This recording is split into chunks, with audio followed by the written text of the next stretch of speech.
मित्रांनो, तुमचं पुन्हा एकदा GB स्टोरी टेलर या यूट्यूब चॅनलवर स्वागत आहे. आजच्या आपल्या गोष्टीचं नाव आहे आत्म्यांची रेल्वे. लेखिका राजेश्री कुलकर्णी. पण गोष्ट सुरू करण्याआधी जर कोणी या चॅनलवर पहिल्यांदाच आलेले असाल तर त्यांनी या चॅनलला सबस्क्राईब करायला विसरू नका. चला तर मग अजिबात वेळ न घालवता गोष्टीला सुरुवात करूया.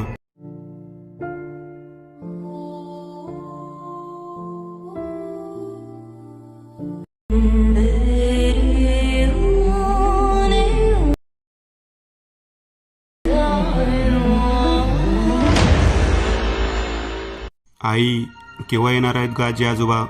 किती वेळ झाला? छोटी रानू सतत खिडकी बाहेर पाहत आईला विचारत होती. अगं रानू बाळा, येतीलच एवढ्यात. आईचं वाक्य पूर्ण होणार एवढ्यातच आजोबांनी रानूला हाक मारली आणि हातातलं रिमोट बाजूला फेकत रानू आजोबांच्या अंगावर चढली. ए बाळा, हळू, आता मोठी झाली तू आणि आताच आली ना आजी आजोबा. मग असा त्रास नको देऊ त्यांना. आई स्वयंपाकघरातून बाहेर येत म्हणाली. काही त्रास नाही ग सुनबाई.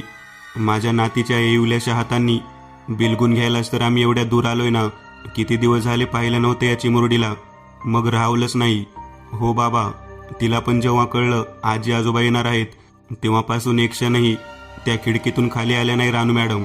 आजोबा आले की गोष्ट येतेच ना, म्हणून आमचा हा तडफडा, आईने हसत सांगितले. आई बाबा नमस्कार करते म्हणत रानूच्या आईने दोघांनाही नमस्कार केला आणि रानूलाही त्यांच्या पाया पडायला सांगितले. या आई बाबा, फ्रेश होऊन घ्या, मी चहा करते.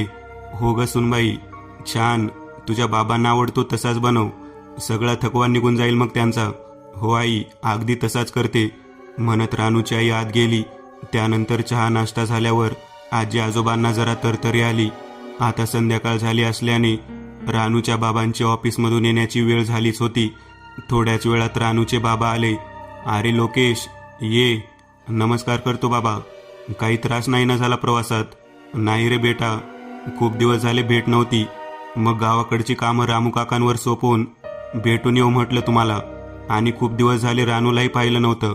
म्हटलं चला, रिटायर झालोच आहे, आता रेल्वेकडून मिळालेल्या पासचा उपयोग करून घेऊ. अहो आला तुम्ही, थांबा चहा घेऊन येते म्हणत रानूची आई लगेच किचनमध्ये गेली. बाबा तुम्ही या ना आमच्यासोबतच राहायला. गावाकडे पाहायला रामू काका आहेतच ना, आणि स्टेशन मास्टर असल्याने तुम्हाला अर्ध आयुष्य जंगल आणि खेडेगावामध्येच काढावं लागले. हो बेटा, करू लवकरच विचार. खरंय तुझं, कोणत्या कोणत्या गावामध्ये ड्युटी मिळाली आहे आणि कसे कसे दिवस काढले आहेत हे आपल्यालाच ठाऊक आहे रे बाबा. त्या काळी तर लाईट नाही, स्टेशनवर असायची तेवढीच काही ती वीज. कसे क्वार्टर आणि कसे जंगलातले रस्ते. आजोबा जुन्या आठवणींमध्ये रमले. आजोबा, तुम्ही स्टेशन मास्तर होते म्हणजे खूप मोठे मास्तर. छोटी रानू आजोबांच्या मांडीवर बसत म्हणाली. आणि आपलं घर जंगलात होतं, मग आजी आणि तुम्हाला भीती नाही वाटायची? रानूच्या या प्रश्नांनी आजोबांना हसू आले, पण त्याच क्षणी भीती या शब्दाने त्यांच्या चेहऱ्यावरचे बदललेले भाव आजीच्या तीक्ष्ण नजरेतून सुटले नाही. बेटा, आपले आजोबा खूप शूर होते बरं, एकटे सुद्धा राहायचे ते कधी कधी स्टेशनवर. बाबा रानूला म्हणाले. आजोबा, मला ऐकायची आता तुमची ट्रेनची गोष्ट, सांगा ना आजोबा. रानू हाताला पेटली. हो बेटा, आजोबा नक्की गोष्ट सांगतील, पण तुला एकटीला नाही तर आपल्याला सगळ्यांनाच, आजीने आजोबांकडे पाहत म्हटले. आजीच्या बोलण्यातून आजोबांना हे समजले की तिला काय म्हणायचे आहे. चला तर मग मी पटकन जेवण बनवते. आज गोष्ट बाबांचा अनुभव ऐकायला मला पण खूप आवडेल, रानूची आई म्हणाली. लगेच आई आणि आजी कामाला लागल्या. तोपर्यंत आजोबांनी रानूला तिच्यासाठी आणलेली खेळणी आणि बाकी कपडे दिले. ते पाहण्यात रानू गुंतून गेली.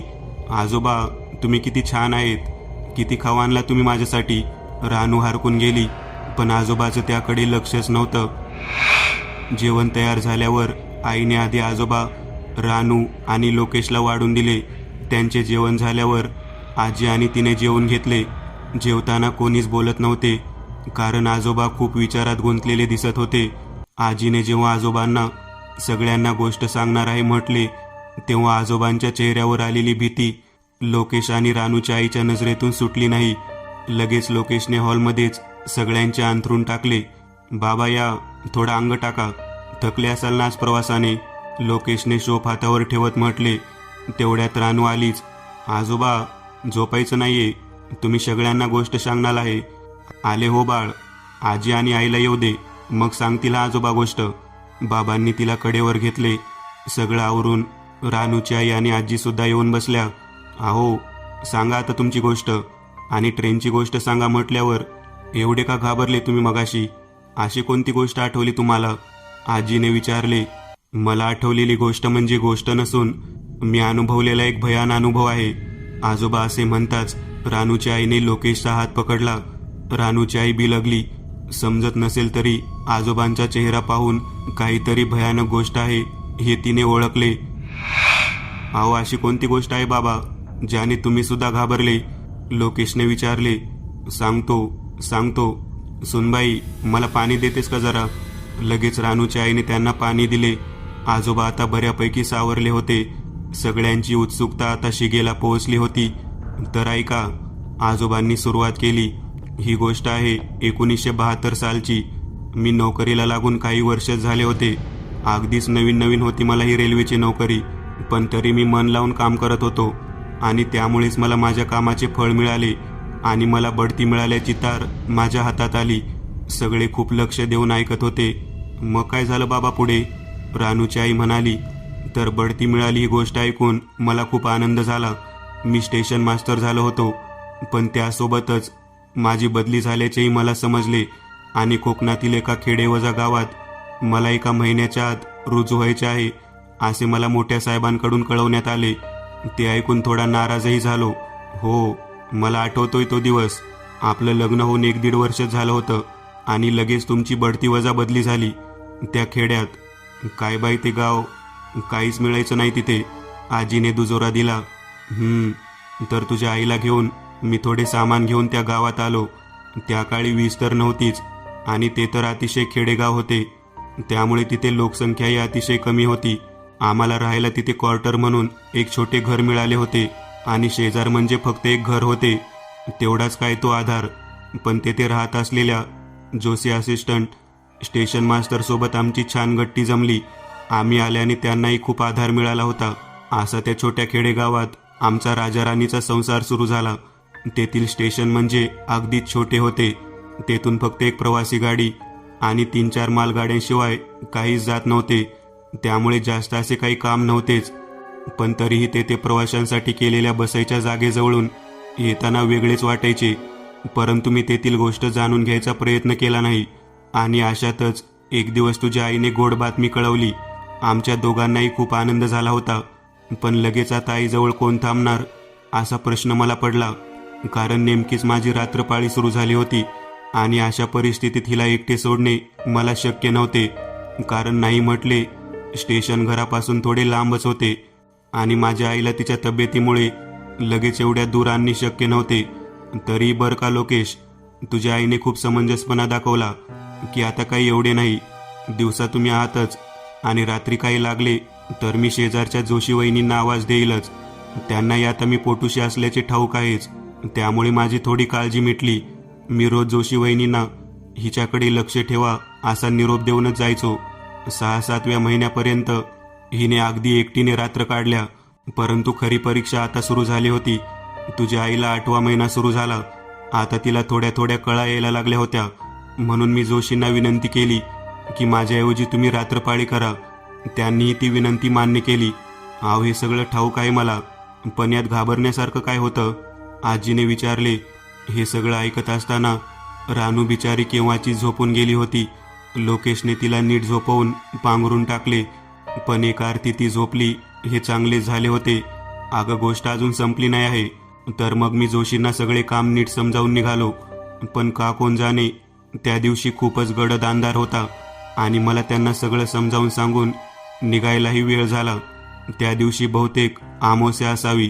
जोशी मला म्हणाले होते आजच्या रात्री थांबून जा, पण मी ऐकले नाही, कारण मला तुझी काळजी वाटत होती आणि मी कंदील घेऊन स्टेशन बाहेर पडू लागलो. गडद काळोख होता. एवढ्यात मला रेल्वेचा हॉर्न ऐकू आला. यावेळेला कोणती गाडी असेल असा विचार माझ्या मनात आला, कारण आता कोणत्याच गाडीची वेळ नव्हती. कदाचित जोशींनी चुकीचं सिग्नल पाठवला असेल असा विचार करून मी परत स्टेशनमध्येच येत होतो. तेवढ्यात मी माझ्या डोळ्यांनी जे पाहिले ते पाहताना माझे डोळे कसे फुटले नाही हे मला कळत नव्हतं. हे सांगताना आजोबांच्या चेहऱ्यावर खूप भीतीयुक्त भाव झाले होते. बाबा, असं काय पाहिलं तुम्ही? भीत भीतच रानूच्या आईने विचारले. हो, अहो काय पाहिलं होतं तुम्ही असं? आजीला सुद्धा ही गोष्ट नवीनच होती. मी जे पाहिलं त्यावर विश्वास ठेवणे खूप कठीण होते. आजही ते आठवून माझ्या अंगावर काटा येतो. मला रेल्वेचा आवाज आला म्हणून मी परत आत आल्यावर तिथून एक रेल्वे जात होती. प्रवाशांनी खच्च भरलेली. स्टेशनच्या प्रवासी बसायच्या बाकड्यावर सुद्धा लोक बसलेले होते. आणि अचानक त्या रेल्वेच्या एका बोगीतून किंचाळण्याचा आवाज आला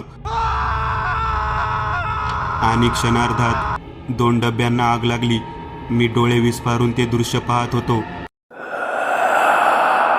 एवढ्यात आग लागलेले काही लोक सैरावैरा प्लॅटफॉर्मवर पळू लागले आणि त्यामुळे तेथेही आगीच्या ज्वाळा पसरू लागल्या आणि जिकडे तिकडे आसमंत दणाणून टाकणाऱ्या किंकाळ्या ऐकू येऊ लागल्या आणि त्या भाजलेल्या लोकांच्या अंगाची चामडी जिकडे तिकडे पडत होती आणि संपूर्ण स्टेशन प्रेतांनी भरून गेले होते. हे सगळं पाहून मी जोरात किंचाळलो आणि तिथेच बेशुद्ध पडलो. त्यानंतर मी डोळे उघडले तेव्हा एका बाकड्यावर झोपलो होतो आणि जोशी माझ्यासमोर चिंताग्रस्त चेहरा करून बसले होते. मी शुद्धीत आल्यावर त्यांनी लगेच मला पाणी दिले. माझ्या तोंडून एकही शब्द फुटत नव्हता. त्यांनी माझ्या डोळ्यातील भीती ओळखली आणि मला फक्त देवाची कृपा म्हणून तुम्ही जिवंत वाचलेत एवढे म्हणाले. थोड्या वेळाने मी थोडा भानावर आलो आणि कालच्या झालेल्या जागेवर पाहायला जाणारच तितक्यात, थांबा सर, तुम्हाला तिथे जाऊन काहीच दिसणार नाही आहे. अगदी नॉर्मल असणार आहे आता सगळं, जोशी अतिशय थंडपणे म्हणाले. म्हणजे मला अजून एक धक्का बसला, कारण काल तुम्ही जे पाहिलं ते इथे 6 वर्षापूर्वीच घडून गेले. हे ऐकून मी धावत त्या जागी जाऊन पाहिले आणि खरंच तिथली जागा काहीच न घडल्यासारखी होती. पण तरीही तिथे न दिसणारा भयंकर आक्रोश जाणवत होता. हा काय प्रकार आहे जोशी? मला तर काही समजत नाही आहे. आणि मी न सांगता तुम्हाला कसं समजलं की मी काय पाहिले? सर, आधी तुम्ही शांत व्हा, मी तुम्हाला सगळं सांगतो. या बसा इथे. जोशींनी मला पाणी देत बसवले. तोपर्यंत चांगलंच उजाडलं होतं, त्यामुळे माझी भीती बऱ्यापैकी कमी झाली होती. मग जोशी सांगू लागले. सर, 6 वर्षापूर्वी इथून रात्री जाणारी प्रवासी गाडी होती. रात्री फक्त ती एकच गाडी जात होती.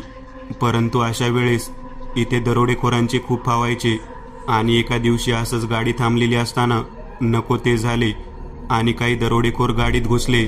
त्यांनी लोकांना तर लुटून नेलेच, पण त्याबरोबरच तो डब्बाही पेटवून दिला आणि आग एका क्षणात एवढी भडकली की काही कळायच्या आत अनेक लोक जिवंत जळाले आणि काही जखमी होऊन मदत बोलवेपर्यंत तडफडत मेले.